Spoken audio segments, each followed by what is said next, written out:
I gotta be honest with you, Dolphins Nation, this one hits different. You can just feel it in the air right now. That weird tension, that something's about to change feeling. And if you've been riding with this team the last few years, you know exactly why this moment matters. We're not talking about some random roster move. We're talking about a shift, a direction, a decision that could define where this franchise is headed for the next 5 to 10 years. And the crazy part? They're saying nothing's been decided yet. But when you read between the lines, when you connect the dots, you already know what time it is. This isn't about hate. It's not about blame. It's not even about loyalty. It's about where this team believes it's going, and whether the guy who got us here is still part of that vision. And trust me, once we break down everything that's been said, everything that's happened behind the scenes, and what this really means for the Dolphins moving forward, you're going to realize this situation is way more complicated than it looks. Before we get into all of that, though, if you're a real Dolphins fan who lives and dies with every Sunday like I do, go ahead and hit that like button. Subscribe to Dolphins Nation Report. This channel is brand new. We're pushing toward our first 200 subscribers, and we're building this with real fans who want honest conversations, not sugar-coated takes. All right, let's talk about what's really going on here. So here's what happened. The Dolphins are publicly saying they're undecided, that there's no final verdict yet, that everything is still being evaluated.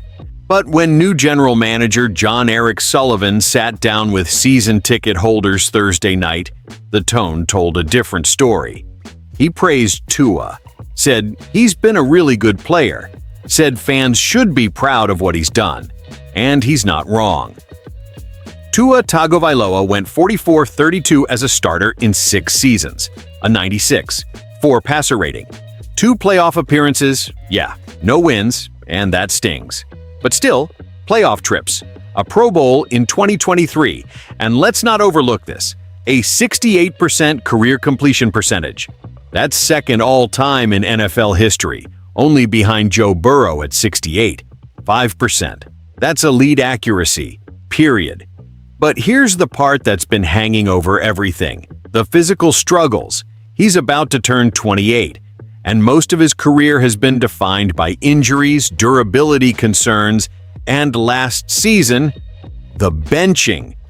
Not because of injury, because of inconsistent play and lack of velocity on his throws. That's when everything changed. South Florida fans? A lot of them checked out emotionally. The media? They stopped talking about upside and started talking about limitations. And ownership? That's where this gets serious. Sullivan admitted he told Tua directly, "I don't know what the future holds right now." He said they're going to infuse competition into the quarterback room, whether Tua is part of that room or not. That's not a ringing endorsement, that's a warning.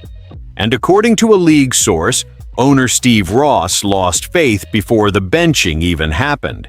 We don't know which game broke him. Was it that fourth quarter 31-21 collapse against the Buffalo Bills? That embarrassing 31-6 loss to the Cleveland Browns? Or the nationally televised 30-13 home loss to the Baltimore Ravens? Maybe even the 28-15 loss to the Pittsburgh Steelers. But after one of those, something shifted. Ross didn't demand Tua be benched after the Steelers' loss, but his questions to Mike McDaniel made it clear. The confidence was gone. And then it happened. The Dolphins moved on, at least temporarily, and started rookie Quinn Ewers, a rookie who had been the number 3 quarterback all year until his first start on December 21st. Think about that. This is the same organization that coveted Tua in the 2020 draft, the same owner who used him as a factor in firing Brian Flores in 2022, the same owner who hired Mike McDaniel because McDaniel convinced him he could polish Tua's game. And to McDaniel's credit, he did. 3 straight 100-plus passer rating seasons. That wasn't an accident. But now, the new regime, Sullivan and the new head coach, are treating Tua like a hot potato, dodging questions, refusing to commit, acting like they don't want to be the ones holding the bag if this thing goes sideways. And here's the real layer to this. Money. The Dolphins owe Tua $54 million in 2026, fully guaranteed, non-negotiable. That's leverage. Total cap hit, $99. $2 million if they cut him outright in March when the league year starts. That would wipe out nearly $43 million of 2026 cap space in one shot. Could they do it? Yes.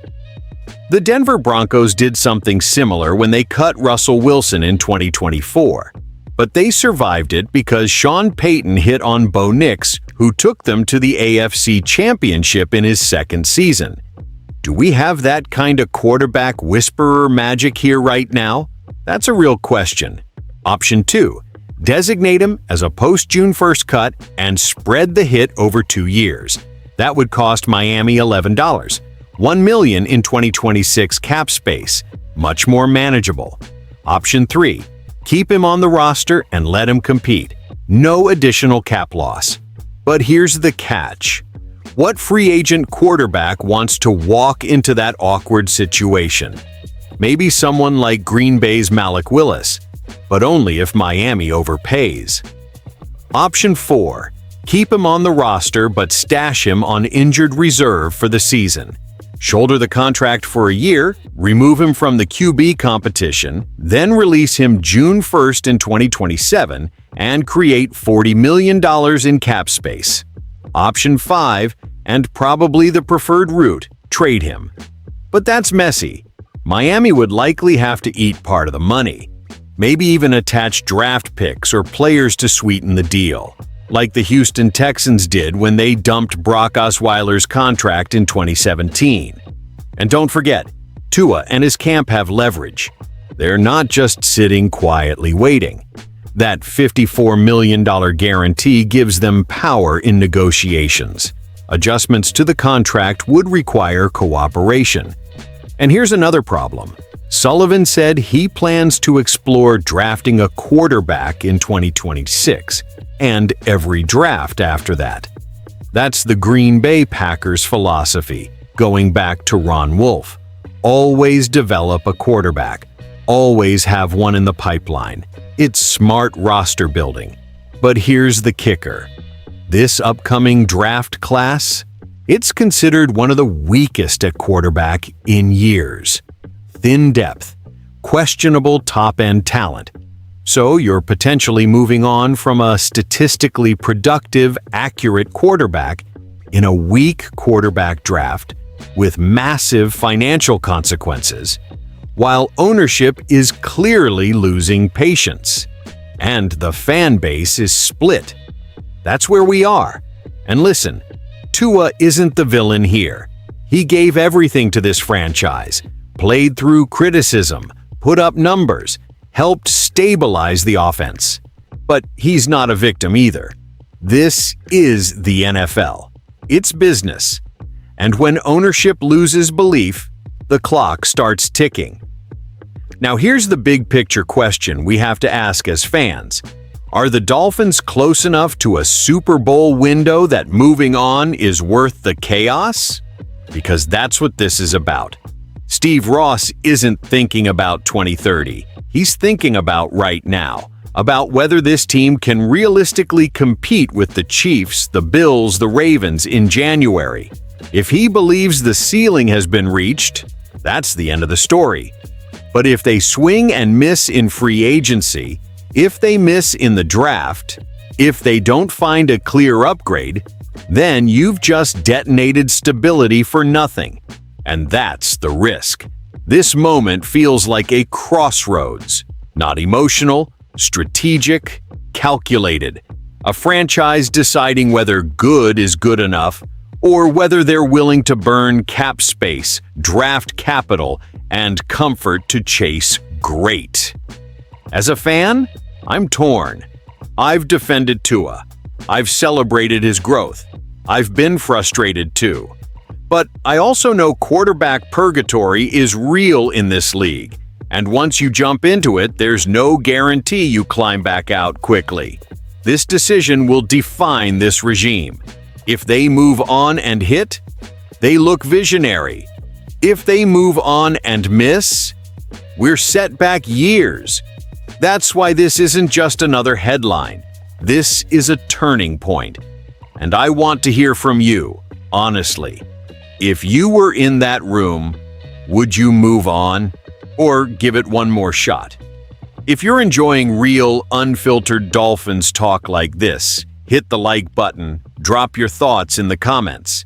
This channel, Dolphins Nation Report, is brand new, and we're building something for fans who want real conversations, not PR spin. We're chasing our first 200 subscribers.